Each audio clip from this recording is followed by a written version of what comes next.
I don't know, it seems so stupid. And I'm just having so little fun. Like, I'm having no fun at all doing this, so I don't know why I'm doing this.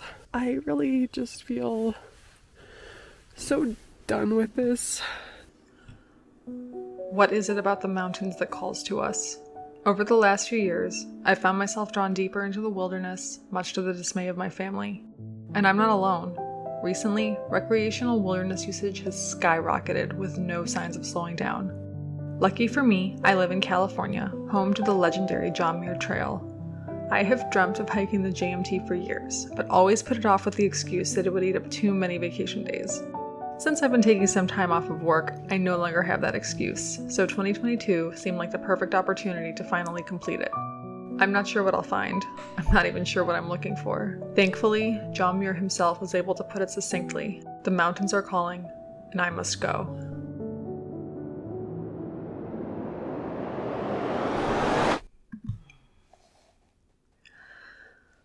They say the journey of 1,000 miles begins with a single step, but when it comes to hiking the JMT, there is a lot to do before that first step. First things first, I need a permit. Officially, the trail starts in Yosemite Valley, one of the most controlled wilderness areas in the country. Yosemite only issues 45 JMT permits a day, and spoiler alert, there are way more people who want to do it.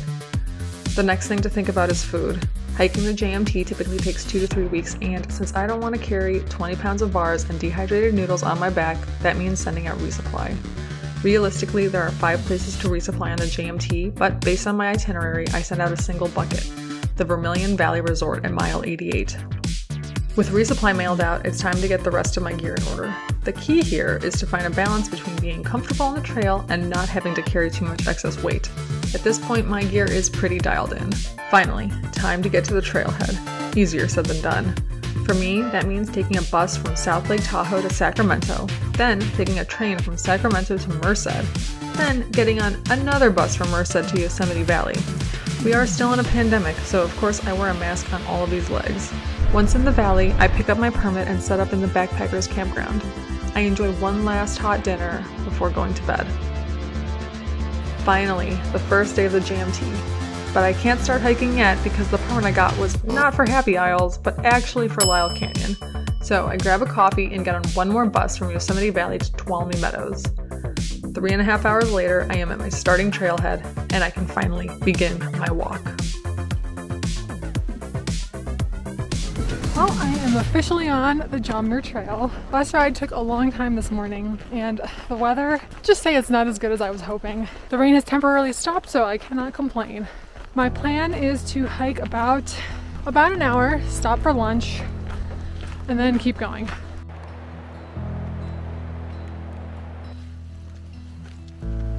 Well, it started raining enough to justify putting the poncho on. Despite the dreary weather, after months of preparation, I was stoked to be on the trail. I'm about 3 miles in now, so I figured I would stop for a little lunch. Yeah, the rain stopped, thankfully, so poncho is off, and I think I'm actually gonna take the jacket and the hat off too.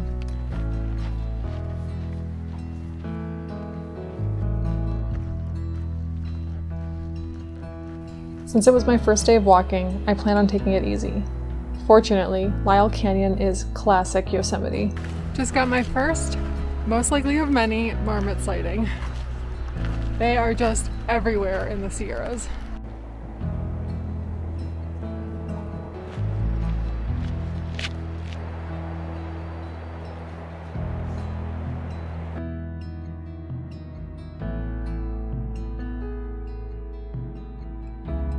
I found my campsite for the night about 10.5 miles from the start. I'm about 2 miles below the pass, which is perfect because I want to be able to wake up early and get over the pass before everything starts melting and turning slushy. Not to mention there's still supposed to be thunderstorms tomorrow. Anyways, it's a little bit early, but I'm definitely gonna set up my tent because the mosquitoes here are terrible. Well, good morning. It was really cold last night. Today I'm headed up and over my first pass, Donahue Pass. Wow, I look really tired. I'm currently, I think, at 9,500 feet and the pass is about 11,000, so I've got 1,500 feet of climbing to get up and over that. The climb up to Donahue would be my first real test of the trip. I was hiking early season and didn't know what the conditions would be like.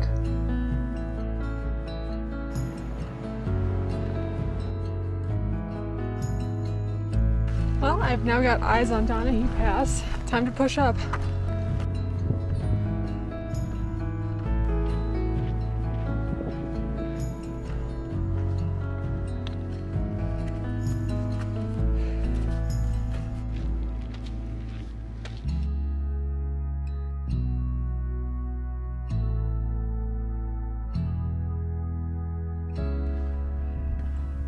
With my first pass done, I was feeling optimistic for the rest of the journey.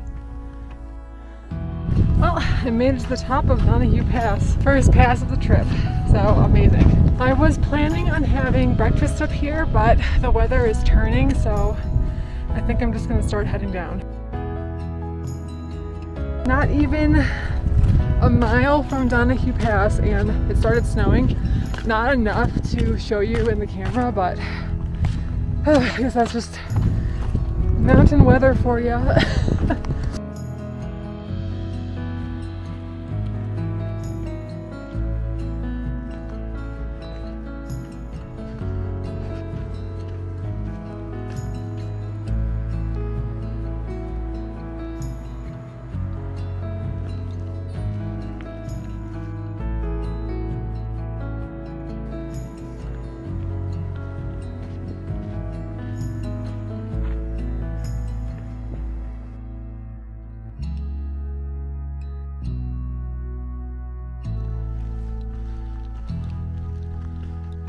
I just pulled up on Thousand Island, otherwise known as the most beautiful lake in the Sierra Nevada. And I was planning on camping here tonight, but I'm a little bit ahead of schedule, so I'm actually going to push on, but still worth a stop because it's just so gorgeous.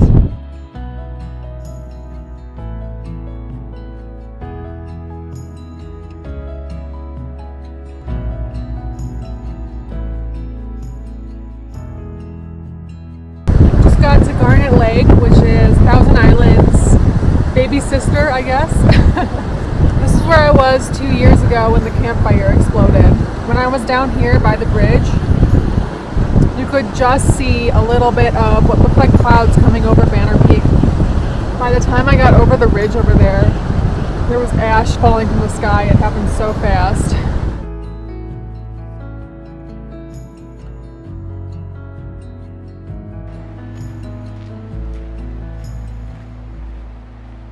I just passed Shoutout Lake, which is one of the few no camping allowed areas. I'm not going to go too much further, just far enough to find a place to camp, but I do have a big climb ahead of me. 22 switchbacks.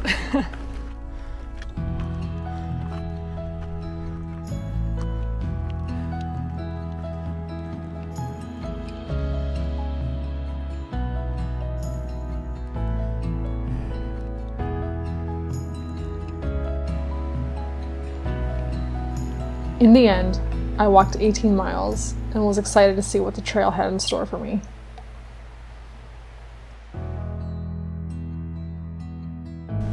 All right, day 3.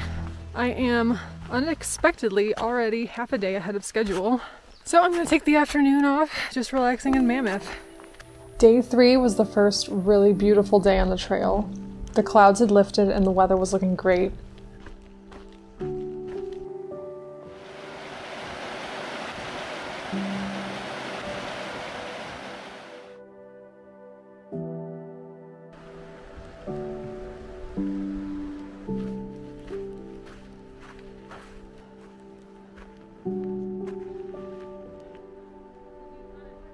Just got to Devil's Post Pile, which means I am quickly approaching Mammoth. I knew I had to stop in Mammoth to buy something I was missing, but I was unprepared for what was about to happen.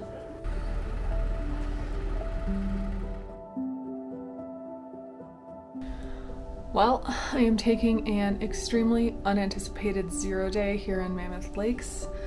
Last night I just was running a fever and got terrible sleep, and you know what? I decided I'm better off taking a day off than pushing myself and quitting. So yeah, just a day of R&R. All right, back on the trail. Potentially kind of a long day. Also potentially a hot day, so I guess we'll see how we're feeling. Unfortunately, I'm headed back to Mammoth. Probably gonna get a COVID test done. Oh, I knew today was gonna be hard, but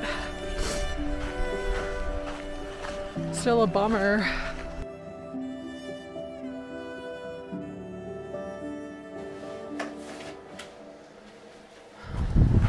All right, after what felt like an eternity, finally leaving Mammoth. Although I'm not feeling 100%, I am feeling ready to get going. I don't have to walk fast, I just have to walk.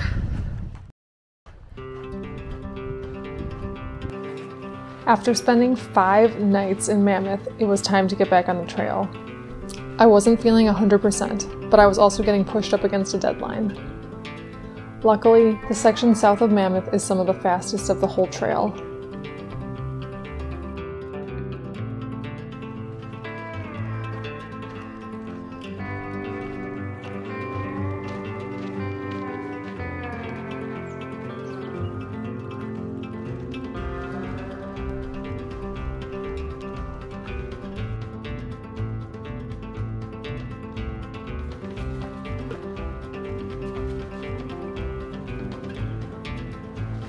Oh, well, today was hard, but it didn't end up being as hard as I was expecting. I got to camp around 6, so not too late, and it's still sunny now even, but I think just a low-key night for me. Alright, I'll see you in the morning.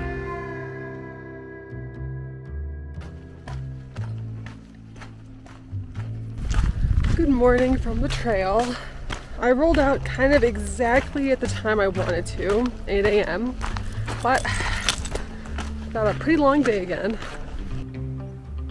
I could feel the toll the previous day had taken, but fortunately my destination for the night was the famous Vermilion Valley Resort. I had a long day, but I had a hot meal waiting for me at the end of it. I'm just approaching Silver Pass, which is my high point for the day. It's just under 11,000 feet, quite a climb, but literally all downhill after that.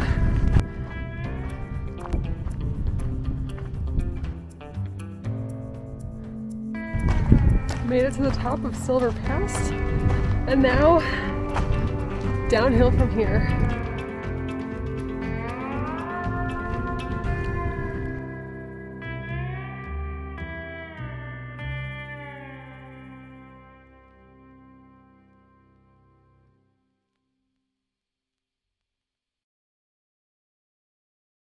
All right, well, time to head out from VBR. It was nice to have one last chance to take a 0 day. Now I've got 8 days of food in my bag, and it's very heavy. I missed the shuttle this morning, so I've got an extra 2-mile walk to the trail, but it's good to be walking again. I had no way to know it then, but missing the shuttle would wind up being the worst mistake I made.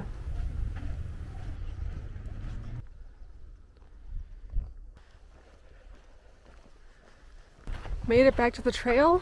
Now I'm just gonna pop over a quick ridge and meet up with the Bear Creek, which will then lead me back to the John Muir Trail.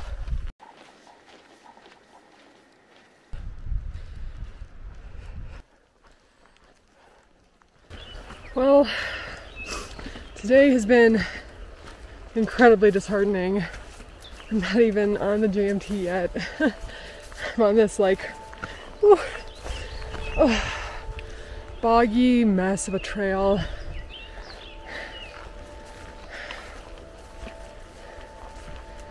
Oh.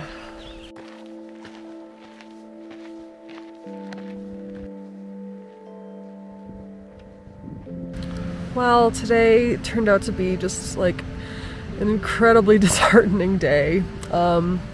I walked 13 miles, but I only managed to get 7 trail miles. I guess I sort of miscalculated how much extra walking I would have to do to take this Bear Creek Trail re-entrance. Hopefully tomorrow, I think I'm gonna use tomorrow as just like a day to reset, because my mood was like the lowest it's been the entire trip so far. Good morning. I am definitely feeling better after last night's rest. I've got about 12 miles, 13 miles to walk, so should be a nice day. Gonna head up and over Selden Pass.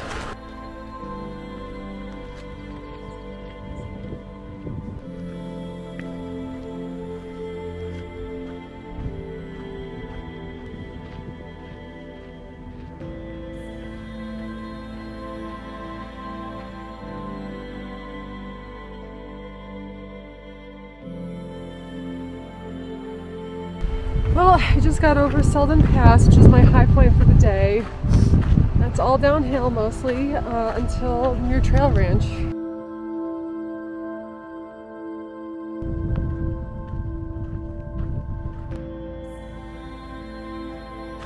Good morning.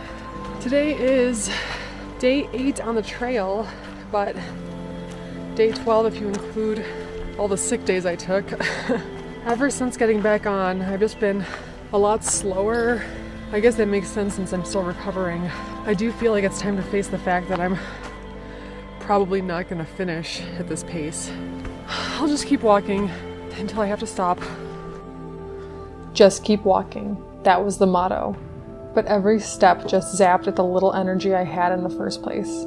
I wasn't appreciating the scenery. I wasn't stopping to take photos or vlog. I was already caught in the whirlpool, spiraling toward my lowest moment on the trail.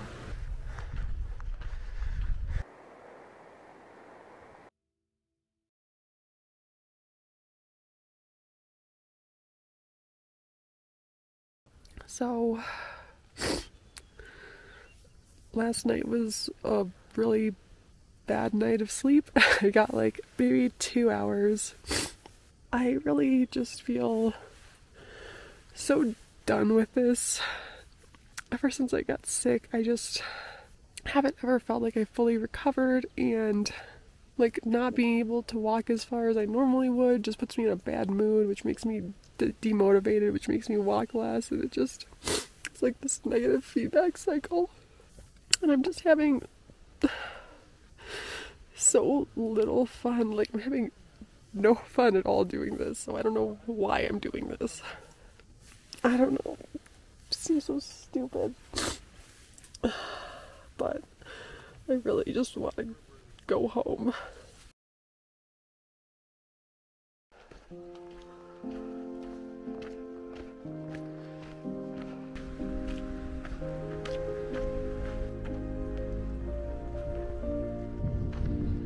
The only way out was up, so I kept going.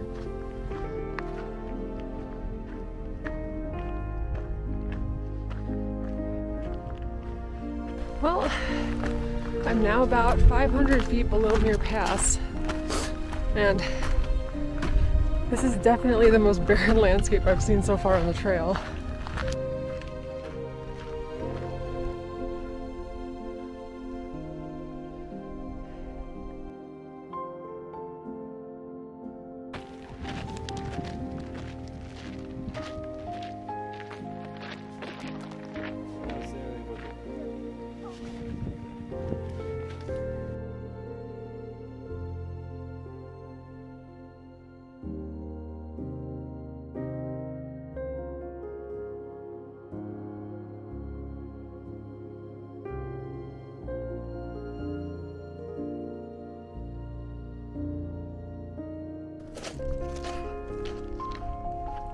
Well, I made it to the top of Muir Pass, which means the rest of the day is mostly downhill.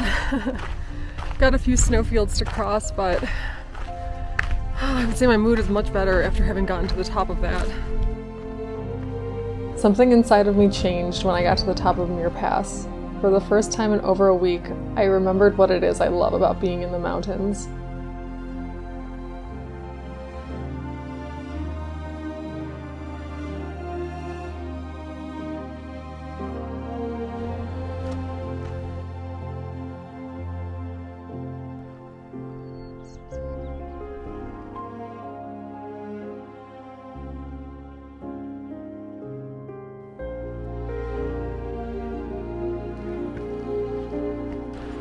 Well, today ended up being a really good day. Just one of those really great backcountry days. But I'm still not moving fast enough to get to the end by my hard stop date. So this is where I leave the trail, the Bishop Pass.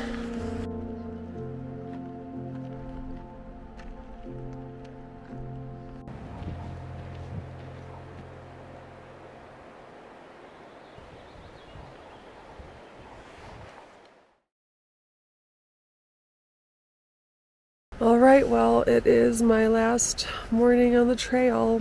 Going to be exiting over Bishop Pass. I've got about 10.5 miles with 2,500 feet of gain to get to the pass. I'm feeling a little bit bittersweet about it being the end. I know I don't have enough time to make it to Kearsarge, but I'm still just feeling kind of sad about the stuff that I'm not going to see. But it will always be there. I can come back when I'm feeling better. All right, let's get ready to start the day.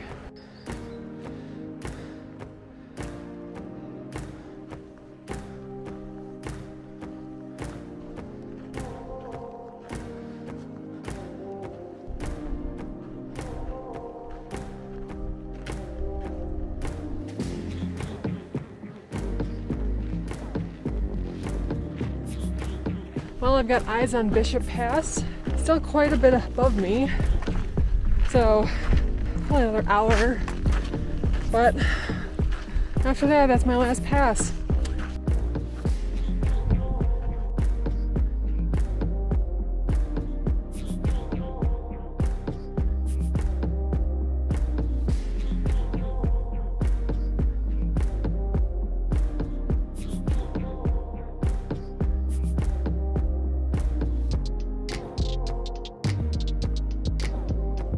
Made it to the top of Bishop Pass and stopped for a quick snack. Now it's time for 5 downhill miles, and then I'm done.